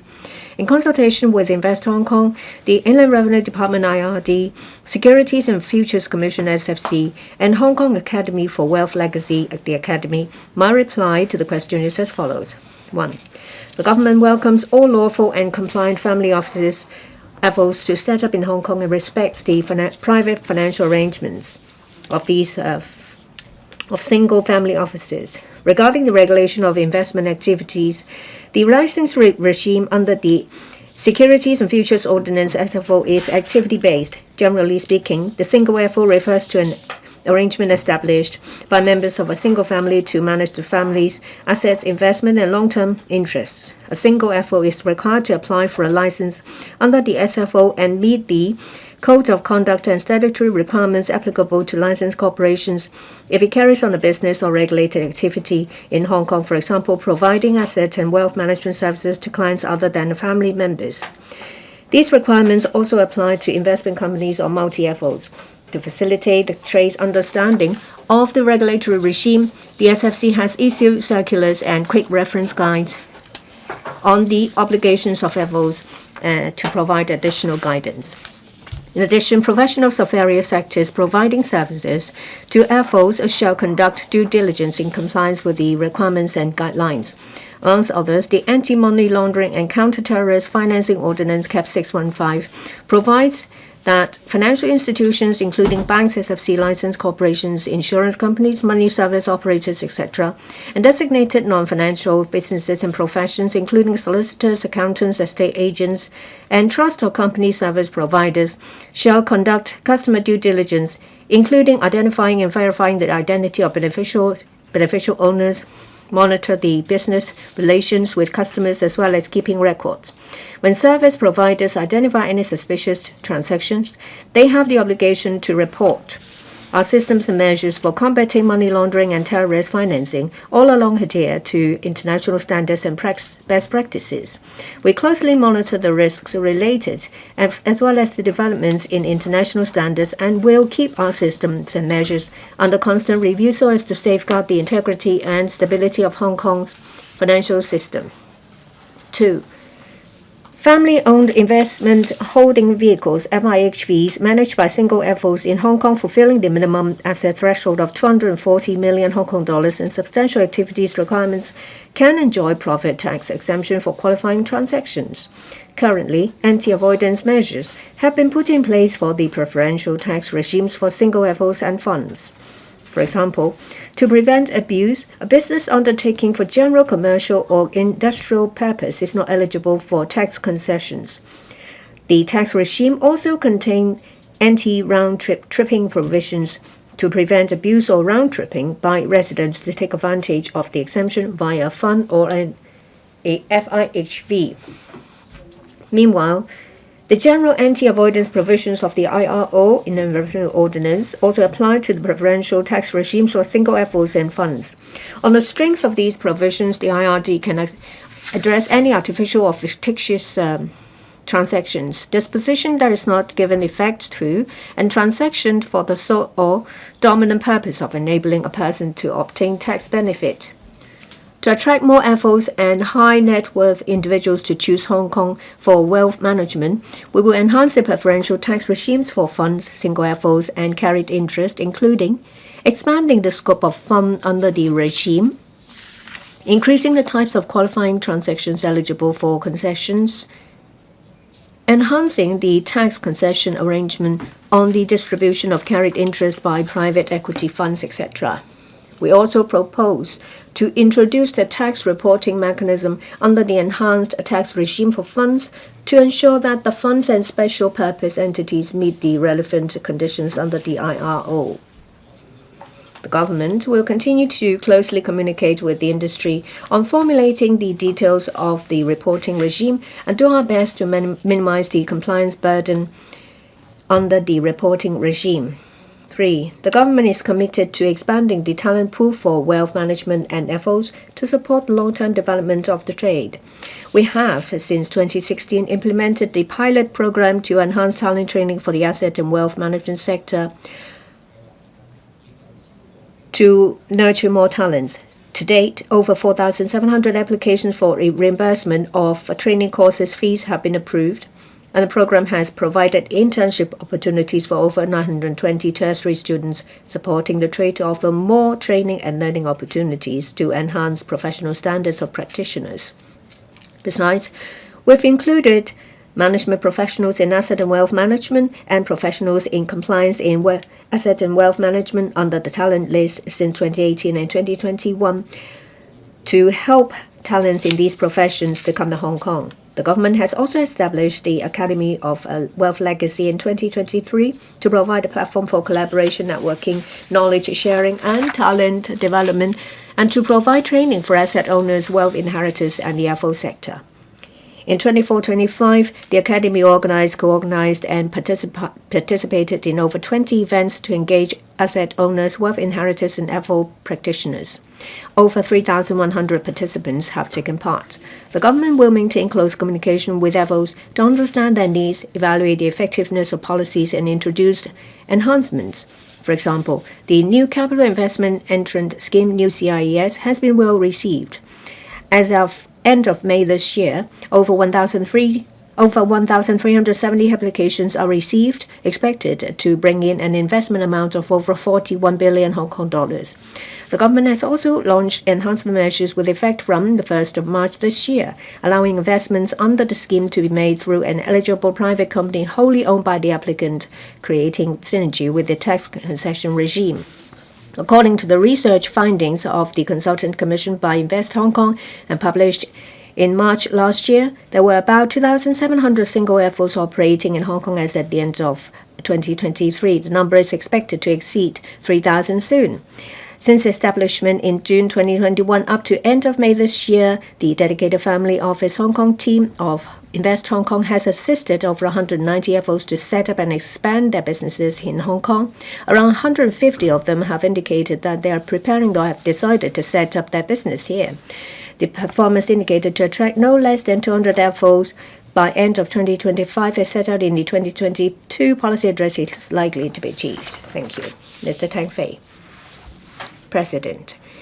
If there is overregulation, then no organizations can survive here. However, if there is inadequate regulation, there may be illicit activities such as money laundering taking place in Hong Kong, which is not good for the reputation of any financial center. In the main reply, there is an emphasis that professionals of different sectors providing services in the continuous tense under Cap 615, whether these parties are financial institutions or designated non-financial businesses and professions, will have to conduct due diligence in relation to these family offices. Compared to Singapore, the approach is different. According to the regulators in Singapore, when family offices make the application for tax concessions, they will have to, at the same time, submit background information check provided by designated service providers. These service providers are major accounting firms and other large-scale or well-known entities. My question is, according to what the Undersecretary said,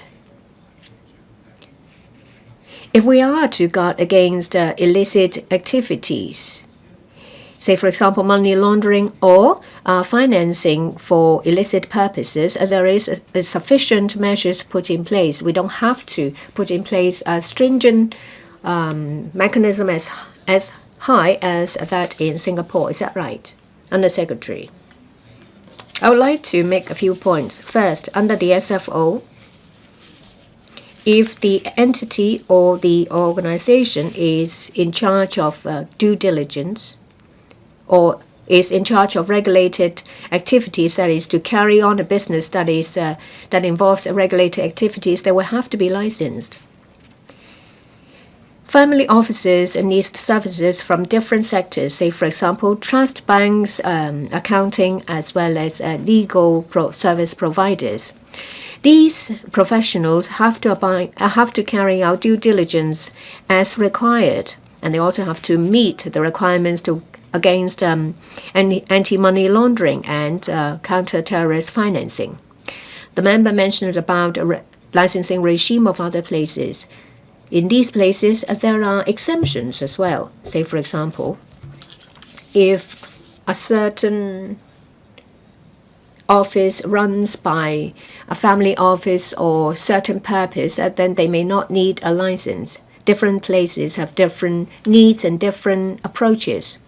What I want to say is that we have won the recognition of the international community when it comes to our efforts against anti-money laundering and counter-terrorist financing. In the FATF, we are the first place in Asia that have met all the qualifications when it comes to any anti-money laundering and counter-terrorist financing. We have met all the requirements. We'll continue to monitor international practices to ensure that we can protect our reputation as an international financial center, as well as a guard against anti-money laundering and counter-terrorist financing. Mr. Tan Fei, we have seen rapid development of family offices. Very soon we'll have over 3,000 of these offices. My question is in relation to the coordinated development of trusts and FOs. Before FOs exist, families use trusts to manage their wealth. Now we have family offices. They take on family trusts businesses as well. So when it comes to the traditional trust business,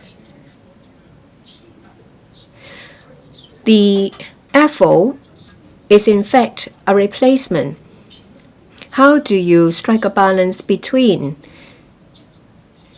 a balanced development of trusts and family offices? Under Secretary, I thank the member for the question. In the development of family offices in Hong Kong, it's not just about people engaged by these families. It also brings businesses in other areas, say, for example, banking, accounting, as well as legal services, as well as trusts. Sometimes these services are provided by banks. If we have more family offices in Hong Kong, that means the asset under management will increase. When that happens, it brings businesses to other businesses, say, for example, trusts or trusts provided by banks. When it comes to matching professional services and family offices, the dedicated Family Office Hong Kong team has established a network for family office service providers not long ago. Platforms and activities have been organized to match services and FOs. We want to make use of FOs to promote the development of other businesses, say, for example, trusts and banking businesses. This is Regina Ip. Thank you. Just now, Mr. Tang talked about reports that some family offices are involved in money laundering. Does it mean that the source of funds are crime proceeds? I wonder whether it's something to do with Singapore. Now we're going to have 3,000 family offices soon.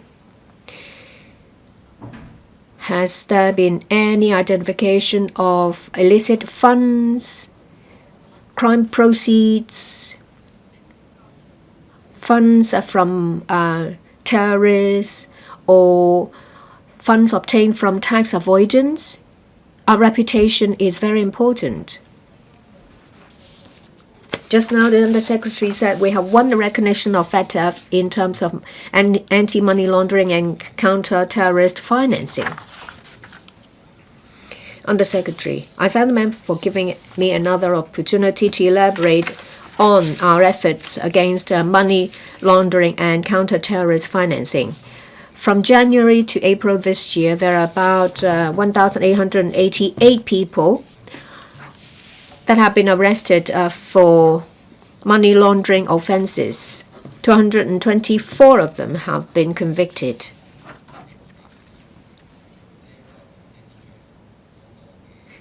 We have been enforcing the law in terms of money laundering, and we have made achievements.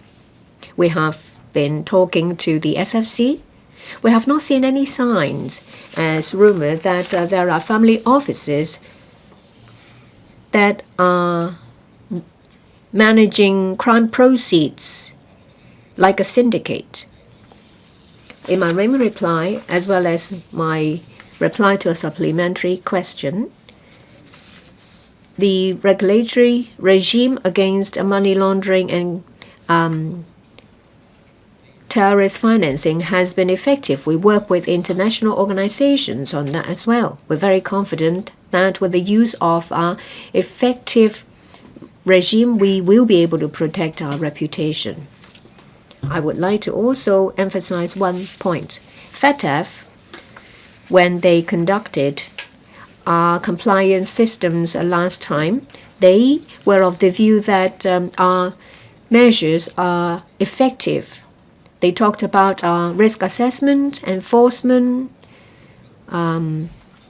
also seizure of crime proceeds and terrorist financing. We have made amazing achievements. We will continue to protect our reputation as well as to improve our systems. Mr. Edmund Wong. In the main reply, the Undersecretary talked about constant improvements of measures relating to family offices. Say, for example, the scope of funds as well as increasing the types of qualifying transactions. We have tax preferential regimes for single-family offices when it comes to high net worth individuals. Will the preferential regime be expanded to multi-FOs to strengthen our position as a center for wealth management? This will bring more businesses for professional sectors, say, for example, legal, accounting, banks. This will attract more high net worth individuals to set up family offices in Hong Kong. Undersecretary, I thank the member for the question. The fact is, we've been talking to the entire industry. We have noted different views. When it comes to multi-family offices, what I'd like to say is that under the current market condition or regulatory regime, there is no single definition. Multi-FOs serve different clients.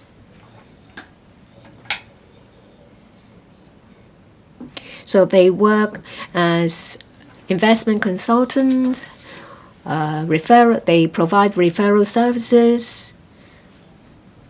Our policy intent is that when a family sets up a family office to manage their assets, then we will give them a tax preferential regime.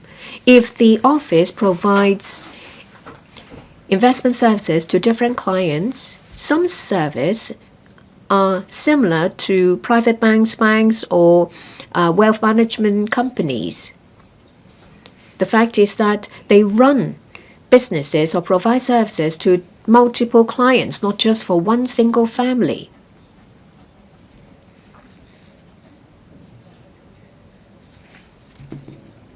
Profits generated from providing client services, we have to pay tax. we've been talking to the trade on ways to enhance our tax concession regime. We've heard their views. We are making preparations to enhance tax concessions. Say, for example, we plan to expand the scope of funds to donations as well as retirement funds. We will also increase the types of qualifying transactions eligible for concessions. Say, for example, carbon emission derivatives, carbon credits and related products, private equity funds, virtual assets, etc. We're working on different areas to improve related tax regimes for FOs. Pak-leung. Last question seeking an oral reply. Mr. Perry Yu. There are views that the road ancillary facilities and experience of walking to the West Kowloon Cultural District WKCD are not satisfactory at present, and that during festivals, holidays, and large-scale activities, there is often congestion on nearby roads. On improving the accessibility of the WKCD, will the government inform this council? 1. As it has been reported that the Southern Landing Facility SLF of the WKCD is expected to come into operation in the fourth quarter of this year, of this specific timetable, of these specific measures in place to expedite the development of waterborne transport there, and whether it has studied developing the area into one of the distribution points for marine tours. 2.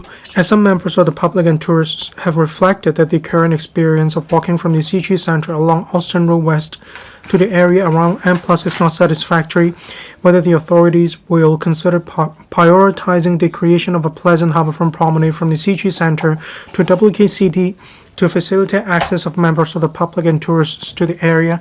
And 3, as there are views that the existing road design of Museum Drive outside the Hong Kong Palace Museum is unsatisfactory and prone to causing traffic congestion, and the authorities are conducting a road network study of the vicinity of Museum Drive, including a study on the construction of additional slip road exits to the West Kowloon Expressway. Of the details of the study and whether the relevant works can commence as soon as possible. Secretary for Culture, Sports and Tourism. Thank you, President.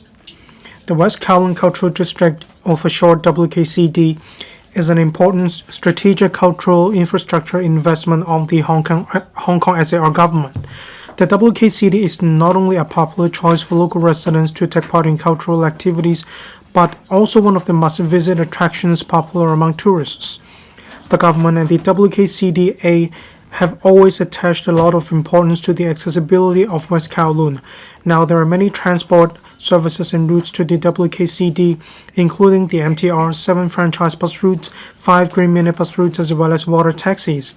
When large-scale activities such as fireworks displays are held at the WKCD or in its vicinity, the WKCDA will closely liaise with the police and the transport department (TD).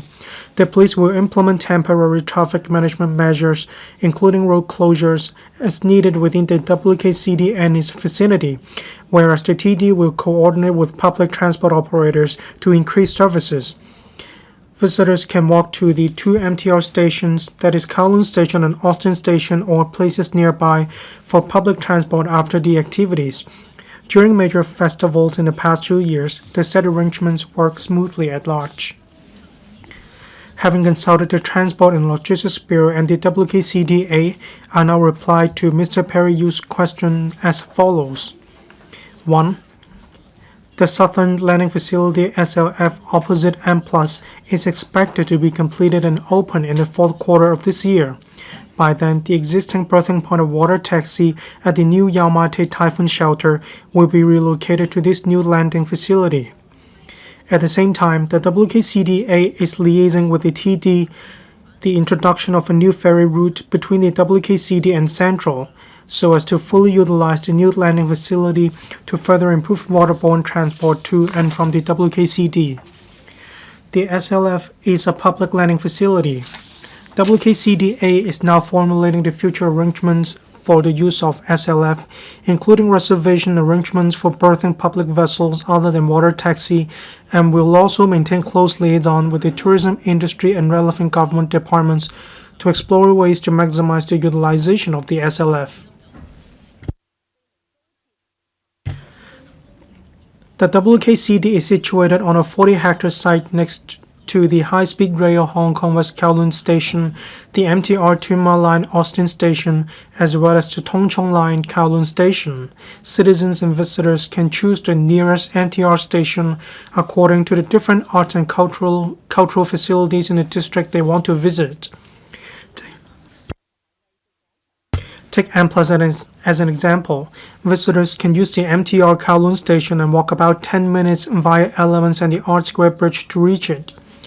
As for the Hong Kong Palace Museum, Hong Kong PM, visitors can go for Exit E of the MTR Kowloon Station, walk via Ngau Chung Road and the pedestrian footbridge of the former Toll Plaza on the Western Harbour Crossing to enter the WKCD West Gate, and then walk along the district's roads to reach Hong Kong PM in 15 minutes. Visitors going to the CHOW Center can use the Austin Road pedestrian linkage system at Exit E of the MTR Austin Station to reach the destination within 5 minutes on foot. WKCD development has always adopted the city park design concept. The planning of the WKCD-A is pedestrian-oriented with emphasis on its connectivity, encouraging visitors to walk to different arts and cultural facilities within the district. For instance, from M Plus to the Hong Kong PM, visitors can walk for about 10 minutes through the art park or along WKCD Promenade, both of which are places where citizens and tourists love lingering. As for going from CHOW Center to M Plus, since there are still works in progress in the relevant waterfront and Austin Road West section, we recommend citizens take about 15 to 20 minutes to walk via Austin Station, Hong Kong West Kowloon Station, Elements, and the Artist Square Bridge at this stage. If visitors choose to travel between the WKCD and the high-speed rail Hong Kong West Kowloon Station or MTR Austin Station by public transport, they can take the GMB Route CX1 or take the KMB Route 4 on Saturdays, Sundays, and public holidays. 3. The government and the WKCDA have been exploring various options for improving the road network of the WKCD, including the addition of an exit from Museum Drive to the West Kowloon Highway to improve vehicular accessibility of the northern part of the WKCD. We will continue to study with the WKCDA in this regard to meet the development needs of the WKCD. Thank you, President. Mr. Perry Yu. Thank you, President. Just now, the Secretary in the reply let us know the administration had taken the initiative to liaise with the trade in order to flesh out the details of the SLF that will improve the accessibility and the connectivity of waterborne transport. I thank the administration for their efforts. The Secretary mentioned that the WKCDA adopts the concept of city park design. I go along with this concept. Yesterday, I went to the WKCD once again. The environment is great. There's lawn, and the harborfront environment is very good. Going from CHOW Center to M+, for instance, we need to solve the bottleneck. That is, we need to divert visitors to M+. We need to make it walkable to tourists. Just now, the Secretary mentioned 20 minutes, and the experience is actually not that good. However, if we can connect the harborfront as soon as possible, one may enjoy sea breeze as they walk along the road to the destination, and I believe this will be much better experience for visitors. Before we have a final decision, may the administration consider connecting the promenades in West Kowloon in order that the walking environment for visitors will improve. Secretary, thank you. According to the planning and the design of the WKCD, a total of 23 hectares of public space will be provided, including 2 kilometers of waterfront promenade. These will be open and will also be connected to Canton Road of Tsim Sha Tsui. Some 1.2 kilometers of waterfront promenade have been opened. As for West Kowloon Lyric Center, it is expected by 2027 one more waterfront promenade of 140 meters will be provided. As for the remaining section, it is not suitable to be opened to the public. Some barges are being berthed at this location. There will also be complicated excavation works in relation to the superstructure development. Say there are pipe works, there is also cooling system works. There is a certain level of technical feasibility when it comes to this, and the WKCDA will have to look into the situation cautiously. Before the commissioning of the waterfront promenade, if visitors want to go from CHOW Center to the western part of the WKCD, in other words, M+, and other parts on the West Kowloon, as I mentioned, from Austin Station or from West Kowloon Station, Elements, or Art Square Bridge, visitors may walk to the destination in 20 minutes. On hot days,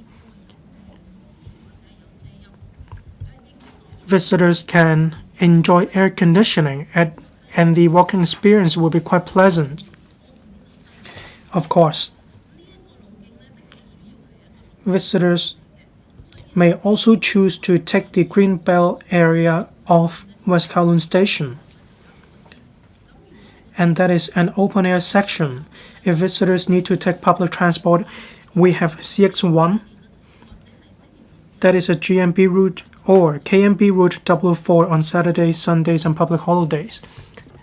Thank you, President. Mr. Tommy Cheung. Thank you, President.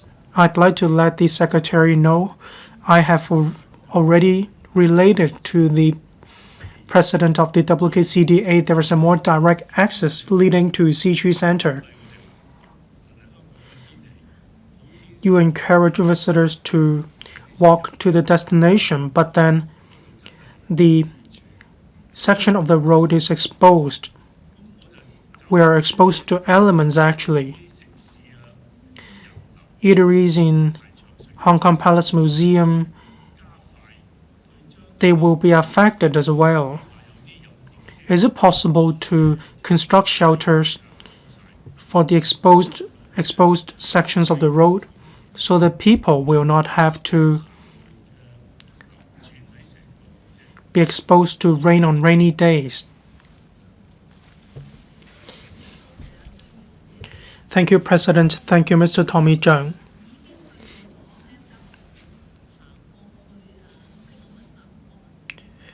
When one goes from M+ to Hong Kong Palace Museum or from Hong Kong Palace Museum to M+, it may take 10 minutes. I walked for 10 minutes as well, both in summer and in winter. There is great view of the Victoria Harbour. The West Kowloon waterfront promenade has no fences, and this is quite rare in Hong Kong. On weekends, quite many visitors go to that area. Some may bring along their pets for picnic in that area. This is actually a very good location with good views. If one needs assistance, or for those with difficulty moving around, I believe the WKCDA staff members will render assistance if need be. In relation to the construction of a sheltered passageway, I believe the WKCDA will have to look into the situation. They will have to take into account two issues. One, cost effectiveness, and two, given the good design along the waterfront promenade, that section is actually very open. When there is a sheltered passageway, will it affect the design? I think the WKCDA will have to seriously consider this issue. Mr. Kenneth LAU. Thank you, President. I'd like to share my idea with the Secretary. I want the Secretary or the administration to design the area into a triangle featuring culture. Now that we have the SLF plan, I hope that there will be a ferry route between Central and West Kowloon, or we may even have marine tours. We may connect Central, Tsim Sha Tsui, and West Kowloon. We may even provide marine tours by the ferry routes. Is it possible? Thank you. Thank you, President. Thank you, Mr. Kenneth LAU. What you mentioned is indeed an integration between culture and tourism. Now we have water taxi. Some of the routes go past New Yamate Typhoon Shelter, Central, and Tsim Sha Tsui. In Q4 this year, the SLF will be commissioned. This is a very good opportunity. I personally talked to water taxi operators as well. We put our heads together. Upon the commissioning of water taxi of the SLF, more routes may be provided in the future. We need to make good use of Victoria Harbour, Tsim Sha Tsui, and West Kowloon.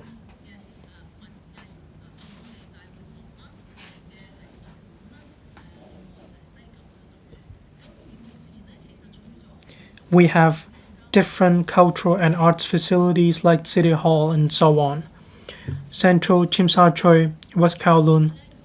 There are MTR stations in these areas. So it is quite convenient for visitors to go from Central to West Kowloon through the Hong Kong station and the Kowloon station of the MTR. Now we have a lot of dedicated bus routes, be it KMB or city bus. There are bus routes going through Tsim Sha Tsui, Yau Tin Mong, Wan Chai, Central, and the western area. Upon the commissioning of the SLF, I believe we may strengthen services in this regard. Dr. Tan Yueheng. Thank you, President. I've listened to the explanation given by the Secretary.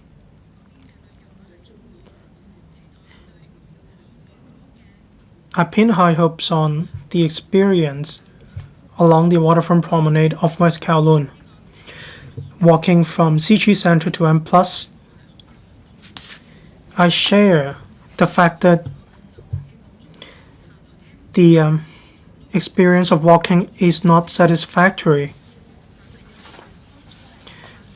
When I leave Elements, go out of the footbridge, step out of the escalator, I believe the experience could be further enhanced. There are residential developments nearby. The works will still have to be conducted. Is it possible to improve the walking environment towards the last 200 meters of the pavements? Can better tiles be paved? Could greenery be provided in order to provide a better walking experience for visitors? Thank you, President. Thank you, Member. For the last km or for the last hundreds of meters, yes, I agree. It is very important in relation to improving the walking experience of visitors. I will discuss with the WKCDA the proposal floated by Member. We will discuss the paving of tiles to see whether it will affect the walking experience of visitors. We may consider other elements as well, say greening elements, landscape beautification, and so on. We'll work harder to improve the walking experience going from Elements to the WKCD. Going from the Art Square Bridge to the museum, that stretch of the road is actually very good. It's summer now, but there is air conditioning. It's quite an easy walk. Thank you, Professor Priscilla Lau. Thank you, President. I'd like to commend the authority.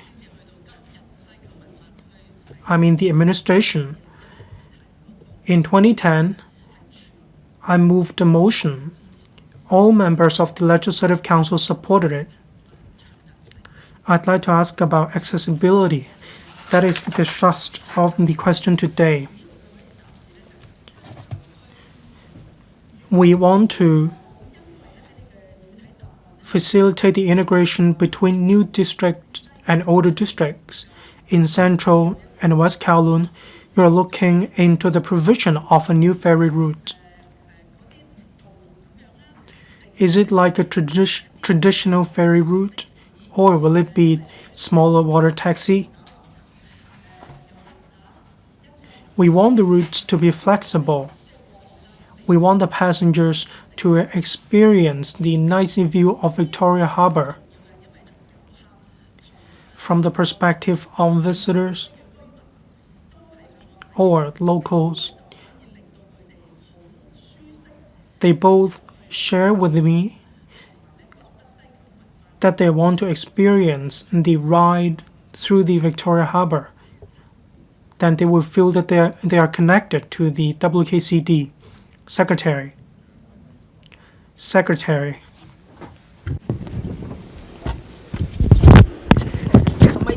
主席唔好意思，個咪跌咗。Secretary, apologies, my mic just now fallen off.